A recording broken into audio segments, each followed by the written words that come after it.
শুভ সকাল সবাইকে। আজকে আমাদের টেক্সটাইল টেস্টিং কোয়ালিটি কন্ট্রোল 2 এর ফাস্টনেস মেজারমেন্ট লেকচারের সেকেন্ড পার্ট অর্থাৎ যেটুকু রেস্ট ছিল সেটুকু আমরা শেষ করব।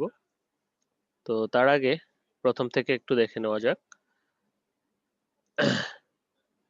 আচ্ছা, ইমন সবাই শুনতে এবং দেখতে পাচ্ছি তো নাকি?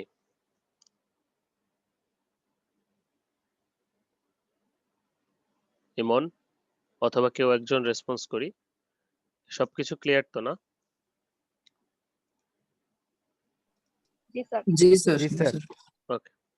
আচ্ছা, আমরা গত ক্লাসে যেটা পড়েছিলাম সেটা হচ্ছে ফাস্টনেস প্রপার্টিজ অফ টেক্সটাইল মেটেরিয়ালের মেজারমেন্টের ক্ষেত্রে। তো হোপফুলি তোমরা এই দুটো টপিকস বুঝেছো। তারপরও আমি আজকে আবার একটু ওভারভিউ দিয়ে কালার ফাস্টনেস টু লাইট দিয়ে শেষ করে দিব এই চ্যাপ্টারটি। তো প্রথমেই যে বিষয়টি আমাদের ছিল সেটা হচ্ছে fastness properties of textile material অর্থাৎ ডাইট টেক্সটাইল ম্যাটেরিয়ালের ফাস্টনেস প্রপার্টিস। অর্থাৎ সেটা বলতে আমরা যেটুকু বুঝি সেটুকু হচ্ছে যে কালারটা ফেব্রিক থেকে উঠে যাবে কিনা। এই উঠে যাবে কিনা যে বিভিন্ন কিসের মাধ্যমে, বিভিন্ন এজেন্টের এগেনিস্টে হতে পারে। যেমন সেটা স্যালাইন ওয়াটার, সেটা মুখের লালা, তারপর ডিটারজেন্ট হতে পারে ইত্যাদি ইত্যাদি। তো যে কোনো এরকম প্যারামিটারস এর এগেইনস্টে যখন এই কালারটা উঠে যাবে কিনা সেটা টেস্ট করাই হচ্ছে ফাস্টনেস প্রপার্টিস টেস্ট। তো সবগুলোকে একসাথে আমরা সার্ভিসেবিলিটি প্রপার্টিস বলি। তো এটা আমাদের বায়ারকে ফেব্রিক দেওয়ার আগে অত্যাবশ্যকীয় জেনে নেওয়া, কারণ বায়ারকে দেওয়ার পর যদি এই ধরনের কালার উঠে যায় বা অন্য কোনো সমস্যার সৃষ্টি হয় তাহলে সেটা অবশ্যই আমাদের জন্য দুঃখজনক এবং বায়ার সেই স্যাম্পলটা ফেরত দিতে পারে বা ইত্যাদি। তো সেটার জন্য আমরা অনেক প্রকার কালার ফাস্টনেস প্রপার্টিস দেখেছি এখানে, যে এই এজেন্ট গুলোর এগেনিস্টে এগুলো হতে পারে। এছাড়াও যদি অন্যান্য কোনো এজেন্ট নতুন করে চায় বায়ার, সেগুলোর এগেনিস্টেও হতে পারে। তো যেমন বায়ার চাইলো যে আহ, কি যে সল্ট ওয়াটার অথবা এছাড়া অন্যান্য ক্ষেত্রে যদি মানে যে কোনো এজেন্ট হতে পারে, তারা যাইতে পারে, তারা কোনো একটা ওয়াটার সাপ্লাই দিল যে এটার এগেনিস্টে করে দেন, হতেই পারে। তো সেটার জন্য আমাদের সর্বপ্রথম যেটা দরকার ছিল সেটা হচ্ছে মাল্টিফাইবার ফেব্রিক। মাল্টিফাইবার ফেব্রিক সম্পর্কে আমরা জেনেছি। মাল্টিফাইবার ফেব্রিকটা হচ্ছে আমাদের 6টা ফাইবারের কম্বিনেশন। এখানে দুই প্রকার মাল্টিফাইবার ফেব্রিক রয়েছে, ডিডব্লিউ এবং টিভি, যেখানে শুধুমাত্র কিসের পার্থক্য, আমাদের ফাইবার গুলো অ্যারেঞ্জমেন্টের পার্থক্য, আর কিছুই না। এই ধরনের 6টি ফাইবার আমাদের কালার স্টেইনিং এর ক্ষেত্রে কাজে লাগে।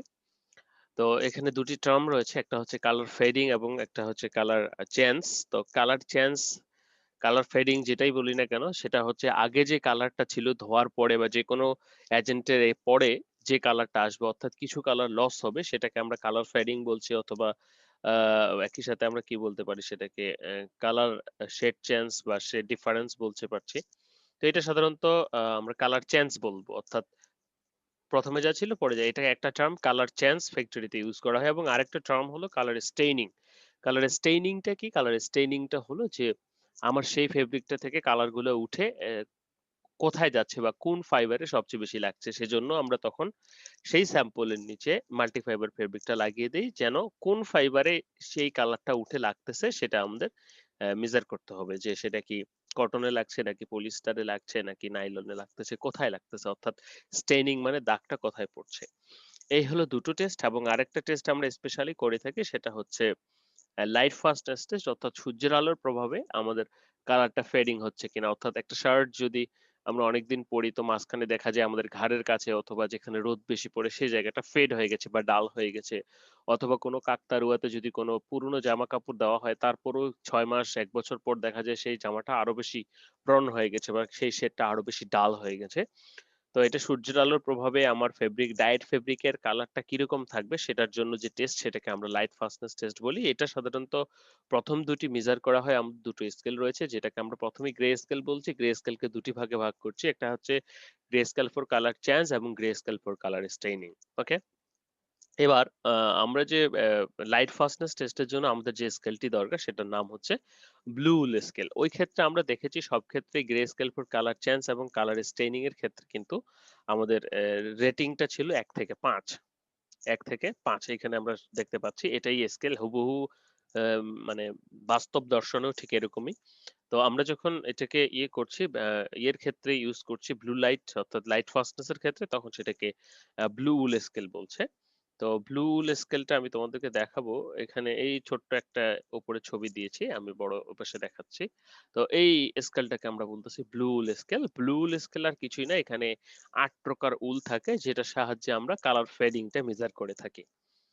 তো এই ছিল। তারপর গত ক্লাসে আমরা পড়েছিলাম কালার ফাস্টনেস টু ওয়াশ অর্থাৎ নরমাল ডিটারজেন্ট দিয়ে ওয়াশ করে সেই ফেব্রিকের কালারটা কতখানি থাকছে কিনা সেটা মেজার করা। সেখানে কিছু স্যার ম্যাটেরিয়ালস এটা একটু আমাদের ল্যাবে যদি দেখানো তো ভালো হতো স্যার। হ্যাঁ, ল্যাবে তো অবশ্যই। এটা ল্যাবে সব ইকুইপমেন্টসই আছে এবং এগুলো করানো হতো নিয়মিত। সেই ক্ষেত্রে যদি ইউনিভার্সিটি খুলে দেয় এবং তোমরা চাইলে তো এটা অবশ্যই করে দিব আমি, যেহেতু তোমাদের এই ল্যাবটা আমি নিচ্ছি। সো এটা কোনো ব্যাপারই না তোমাদেরকে দেখানো, ঠিক আছে? বাট এর জন্য ইউনিভার্সিটিটা খুলতে হবে। জি স্যার। এই ক্ষেত্রে আর কোনো বাইন্ডিংস থাকবে না জি খুললে। তারপরে আমরা যেটা দেখেছি সেটা হচ্ছে রাবিং, ড্রাই এবং ওয়েট রাবিং।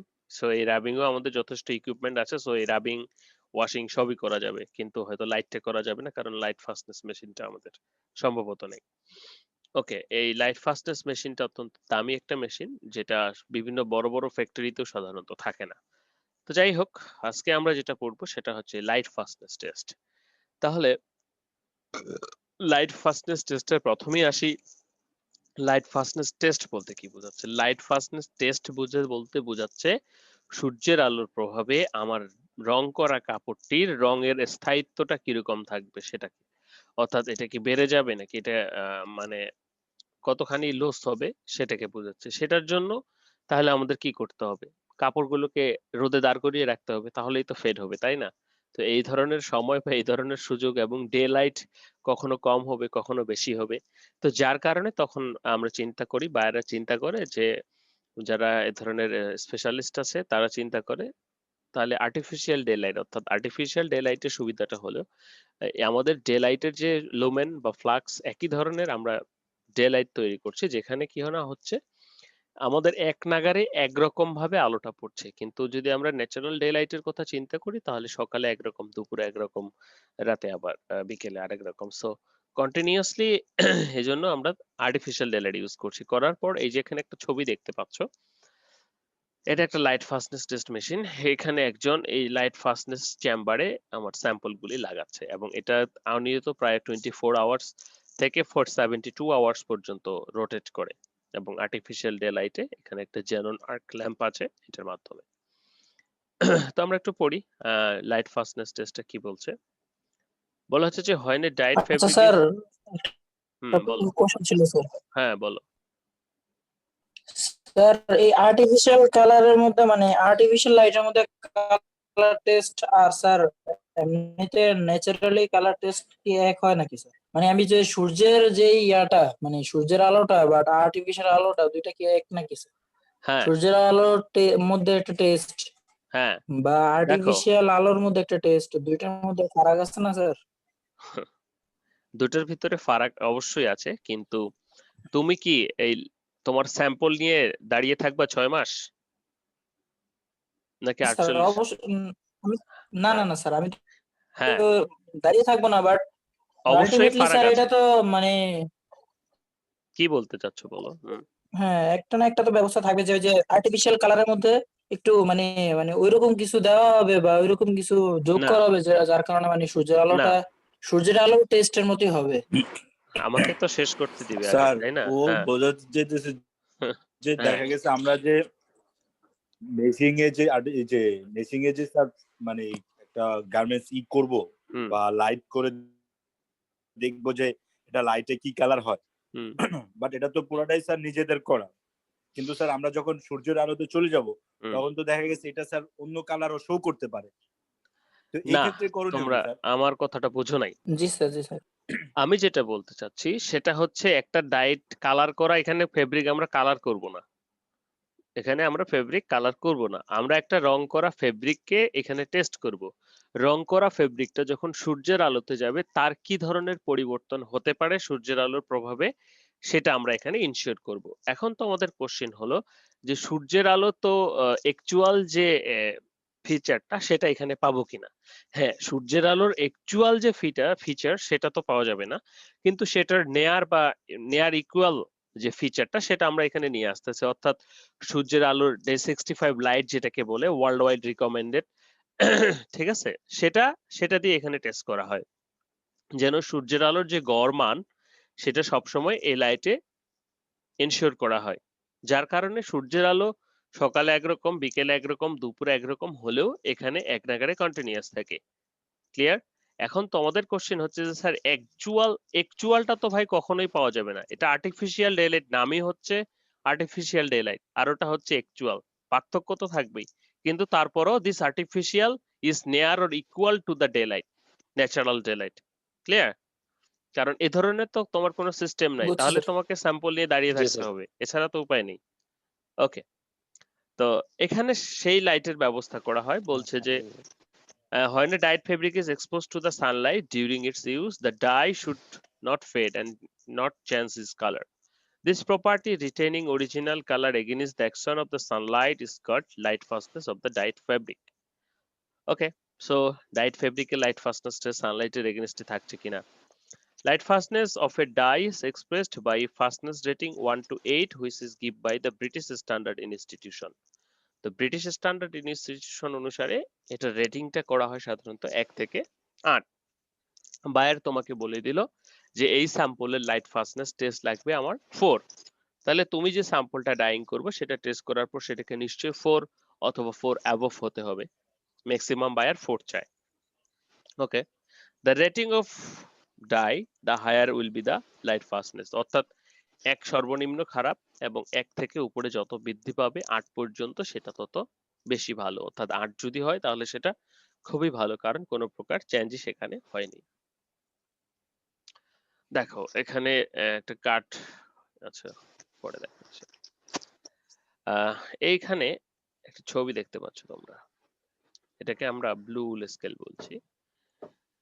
ব্লু উল স্কেলটা আসলে আর কিছুই না, সেটা হচ্ছে এই যে আমি মাউসটা দেখাচ্ছি এখানে, তো ব্লু উল স্কেলটার কিছুই না, সেটা হচ্ছে 8 প্রকার উল স্যাম্পল। ওকে, এই 8 প্রকার উল স্যাম্পল, ডায়েট উল স্যাম্পল, এটা আমরা যে স্যাম্পলটা টেস্ট করব সেটার সাথে দিয়ে দেওয়া হয়, আমরা যে স্যাম্পলটা এক্সপোজ করব সেটার সাথে ঠিক একইভাবে এক্সপোজ করা হয়। উদ্দেশ্যটা কি? উদ্দেশ্যটা হচ্ছে এটা হচ্ছে স্ট্যান্ডার্ড স্যাম্পল, অর্থাৎ এটার যে এক্সপোজের কারণে লাইট ফেডিংটা হবে, কালার ফেডিংটা হবে, সেটা স্ট্যান্ডার্ড।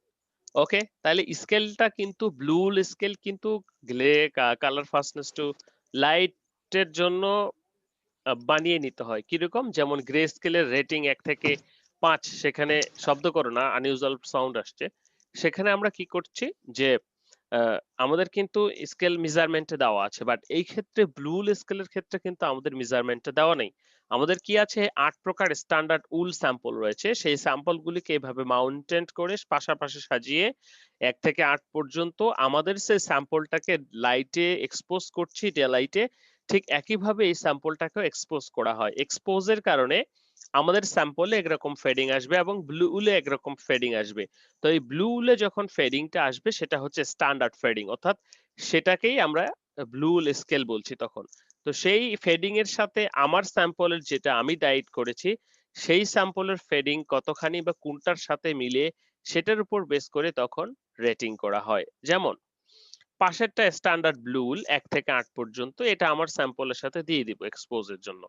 তো এখানে আমরা দেখতে পাচ্ছি যে ফেডিংটা প্রথমের দিকে যদি লক্ষ্য করি, ব্লু উল স্কেলের এটা ছিল অরিজিনাল, এটা ছিল ফেডেডের পর 2, 3, 4, 5, 6, 7, 8, 8 এর ক্ষেত্রে আমরা দেখি কোনো প্রকার কিন্তু চেঞ্জ নাই, অর্থাৎ আমার স্যাম্পলের সাথে আমার যে অরিজিনাল স্যাম্পল সেটার সাথে আমার এক্সপোজার স্যাম্পলের পার্থক্যটা কার সাথে মিলাবো?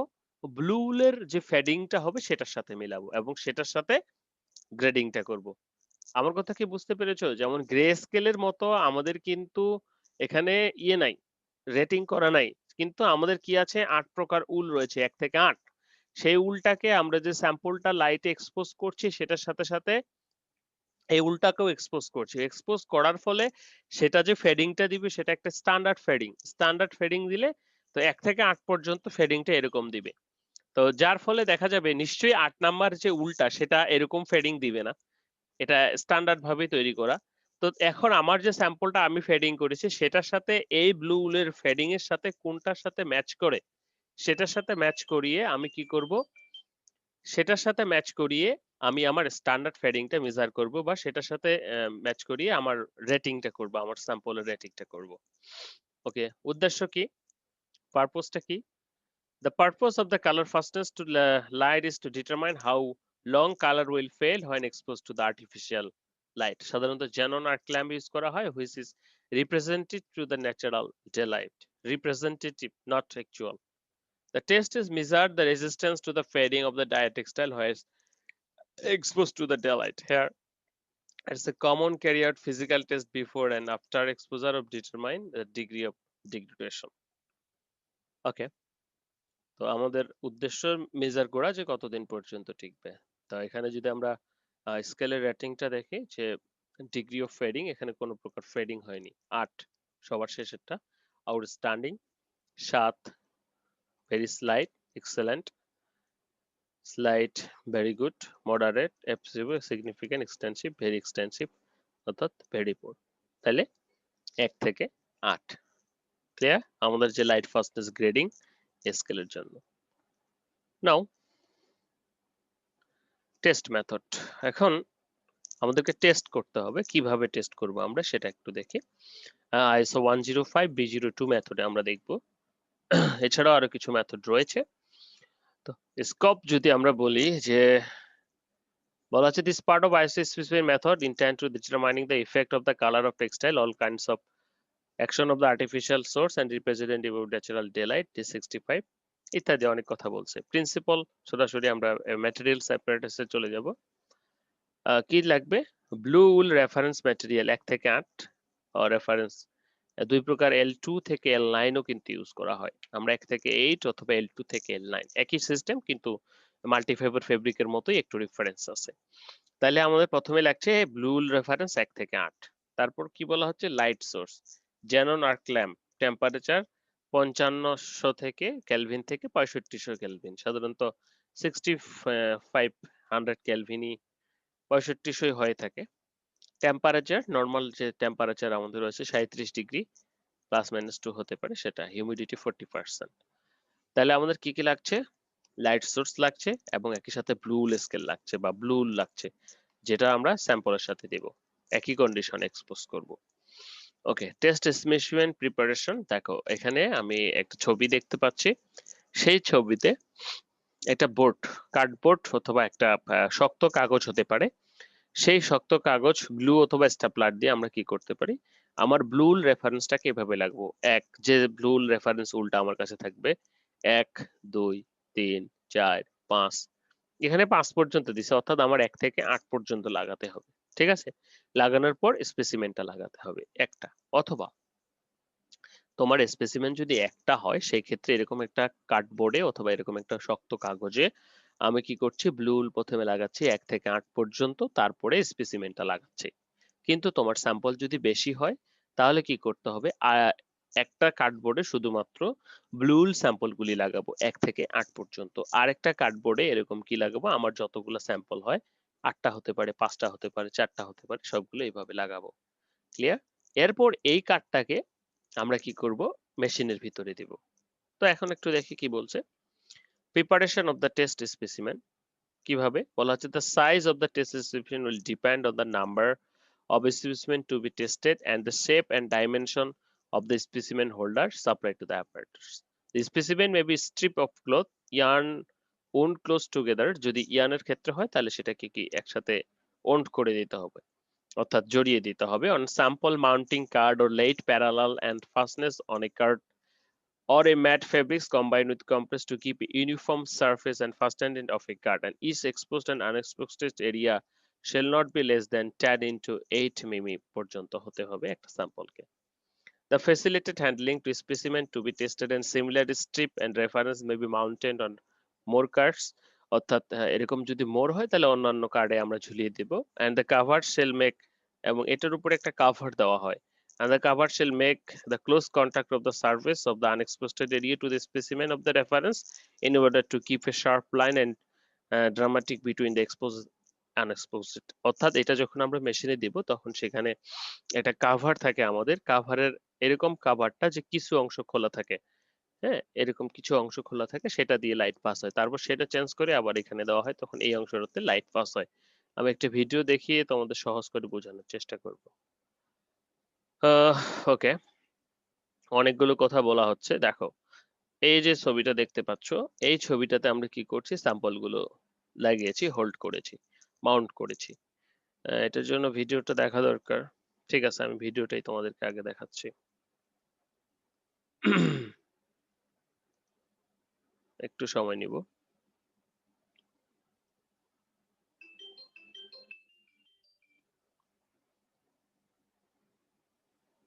ওকে,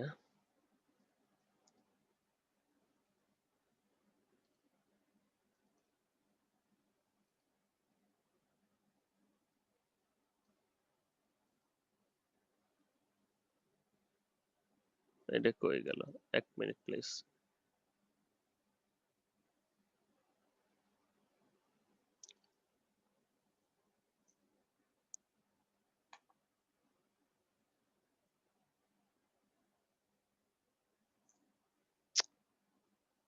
কিরে ভাই, আমি তো বের করে রাখছিলাম, এটা গেল কোথায়?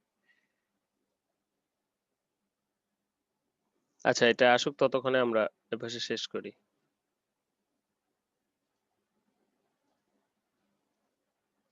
আচ্ছা দেখো, তাহলে আমরা তারপর মাউন্টেড করার পর আমরা কি করব, এক্সপোজার কন্ডিশনে চলে যাব।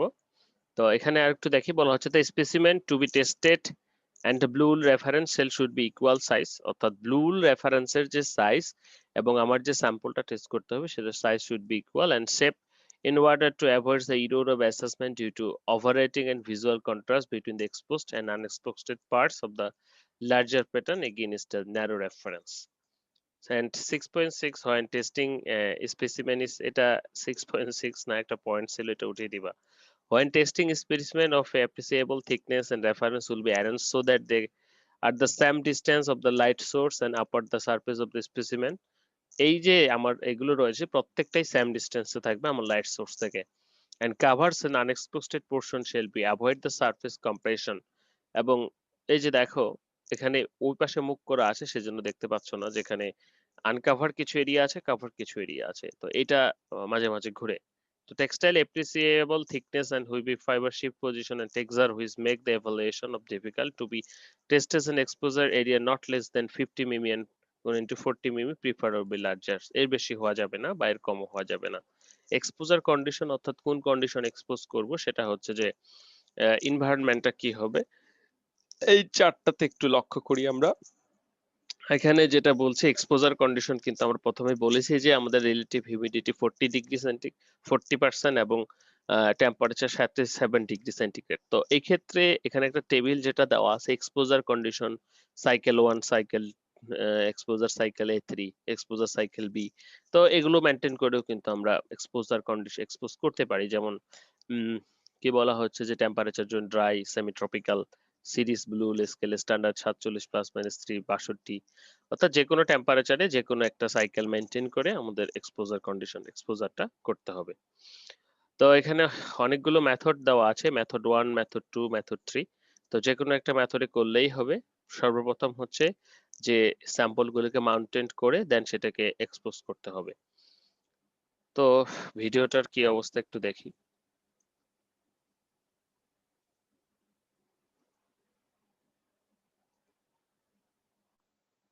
আচ্ছা, এখন বোধহয় একটু দেখা যাবে। দেখতে পাচ্ছ না সবাই?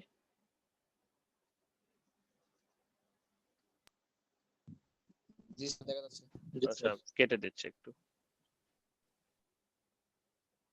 আচ্ছা, determination of colour fastness against artificial light, এটার রেফারেন্সটা আমি দিয়ে দিয়েছি। তো এটা আবার যদি ভিডিও কোয়ালিটি ভালো দেয় আটকে যায় কিনা ভয়ে আছি। এই তো আটকে গেছে।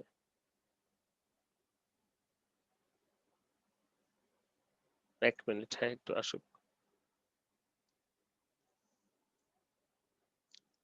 কি যে অবস্থা, এদিকে নেটের বাজে অবস্থা। ওকে, তো আমরা এখানে দেখতে পাচ্ছি অনেকগুলো, আমি বলছি একটা একটা করে।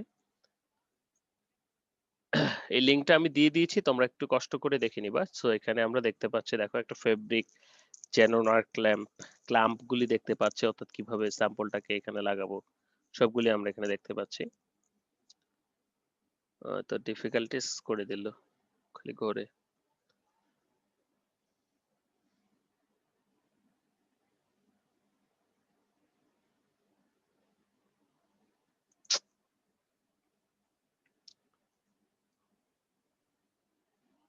এটা জেনোনার ক্ল্যাম্প, যেটাতে আমাদের আর্টিফিশিয়াল ওকে থাকবে।